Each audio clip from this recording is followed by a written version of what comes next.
ছাদের উপরে শখ করিয়া একটা লাউ গাছ লাগাইছিলাম। ওই লাউ গাছ আল্লাহ আমার ভালোবাসি 2খান লাউ দিছে। আমারে সে স্বাদের লাউখানা চিংড়ি মাছ দিয়ে রান্না করবা। সুন্দর না ভাষাগুলো?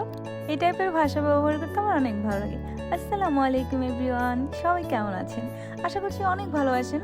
আজকে আমার অনেক দূরে একটা অ্যাপয়েন্টমেন্ট আছে। আম্মু বলতেছে যে তুমি ভাত খাই যাবা।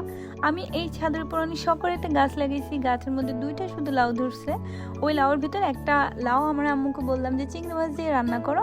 আম্মু সবসময় চায় যে আমি ব্রাইড করতে গেলে, আমার বুকিং যখন হয় তখন আম্মু চাই যে আমি ভাত খেয়ে যাই বাসা থেকে, কারণ অন্য একজনের বাসায় যাব, তারা আমাকে কীরকম খাবার দাবার দিবে ওটা নিয়ে অনেক কনফিউজ থাকে আম্মু। তো যাই হোক, আজকে হচ্ছে আমার অ্যাপয়েন্টমেন্টে ছিল হাটহাজারিতে। আমার ইদানিং বেশিরভাগ বুকিংই হাটহাজারিতে পড়ছে। আজকের বুকিংটা হঠাৎ করেই হলো। মিয়াপুর লোকেশন অনুযায়ী চলে আসে আর খুব দ্রুত কাজ স্টার্ট করে দেয়। আপু অনেক সুন্দর একটা ডিজাইন চুজ করেছে, আমি সেম টু সেম ওই ডিজাইন দিয়ে কাজ করার ট্রাই করছি। আর আপুর হাতগুলো মাশাআল্লাহ এত বেশি সুন্দর। আপু যেমন সুন্দর, আপুর হাতগুলো ঠিক তেমনই সুন্দর। সুন্দর হাতে কেন জানি না আমার কাজ করতে খুবই ভালো লাগে।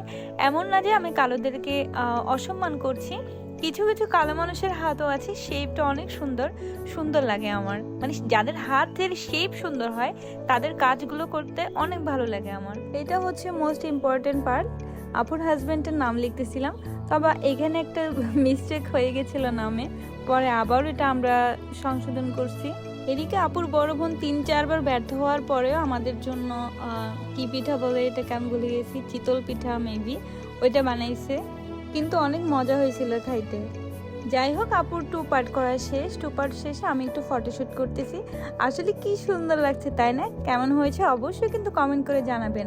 আপনারা কিন্তু আমাকে কেউ কমেন্ট করেন না, আপনারা আমাকে ফলো করেন না, আমি এটা জিনিস খেয়াল করেছি। আপনাদের জন্য এত সুন্দর সুন্দর কাজ নিয়ে আসি, আপনারা যদি আমাকে ফলো না করেন আমার কি ভালো লাগে? আপুর দেরি হয়ে যাচ্ছে, তাই আর ফ্রন্ট পার্টেরটা আমি ভিডিও করতে পারলাম না। তারপর ফ্রন্ট পার্টেরও কিছু ফটোশ্যুট করে নিলাম। কি সুন্দর লাগছে আপুকে, অনেক মিষ্টি দেখতে আপুটা। শীতকালে অনেকের হাত শুকাতে চায় না মেহেন্দি দেওয়ার পর, বোরকা টোরকা পরতে অনেক প্রবলেম হয়, তো সেই কারণে আপনারা কি করবেন, হেয়ার ড্রায়ার দিয়ে একটু শুকাই নেবেন হাতটা।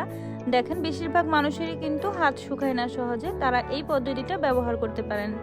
চিটং শহরে যারা ব্রাইডাল বুকিং দিতে চাচ্ছেন তারা সরাসরি আমাদের পেজে ইনবক্স করবেন অথবা ক্যাপশনে দেওয়া নাম্বারে কল করবেন। আজকের মতো এই পর্যন্তই। আল্লাহ হাফিজ, আসসালামু আলাইকুম, সবাই ভালো থাকবেন।